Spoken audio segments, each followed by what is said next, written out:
الهی قربونت بشم مرد من، خسته نباشی. در اومد فرشم. این طلای دیگه فاکتورش هم داری؟ آره قربونت بشم. چطور؟ عزیزم اینو بده به من، امشب آب کنم، فردا چک دارم، چک حاجی هم هست، اگه پاس نشه فردا پوستمو میکنه، تازه ماشینم ازم میگیره. چرا باز نمیشه؟ بابا عزیزم اینو بده به من، این یادگار مامانم. 2 هفته میشم یه انگشتر ازم گرفتی فروختی، گفتی چک دارم. عزیزم بهترشو برات میگیرم. آخه چیه این سبکو اینقدر بدم میاد منت میذاری؟ قربونت برم چه منتیه، هر دفعه طلاهای منو میفروشی میگی بهترشو میخوام، طلای من هی داره کمتر میشه عزیزم. عزیزم اسم ما رو تو بازار تریلی نمیکشه. من به هر کی رو مینداختم 10 تومن به من رو حساب حاجی میداد. 10 میلیارد. قربونت بشم پس چرا به همونا نمیگی؟ چون فرجم تو محرم منی، تو عشق منی، من به کسی دیگه نمیخوام رو بندازم، جبران میکنم برات. الهی قربونت بشم. 1000 ماشاءالله، 1000 ماشاءالله. عشق خانوم. علاش خانوم قربون شکل ماهت.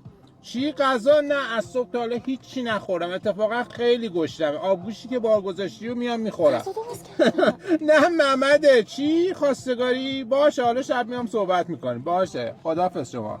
پاش خانم چی میگفتم؟ هیچی بابا، یه دختر تو مولودی دیده میگه بریم خواستگاریش باز دوباره. عزیزم خسته نشدی این همه رفتی خواستگاری؟ 5 سال از رابطه‌مون میگذره، پس کی میخوای به آش خانم حاج آقا بگی که من انتخابمو کردم؟ به خدا خودم خسته شدم از این خونه به اون خونه. کاش یکیشون خوشگل بود میگرفتیمش میرفتیم سر خونه زندگیمون. گفت شو بابا روانی. کجا داری میری؟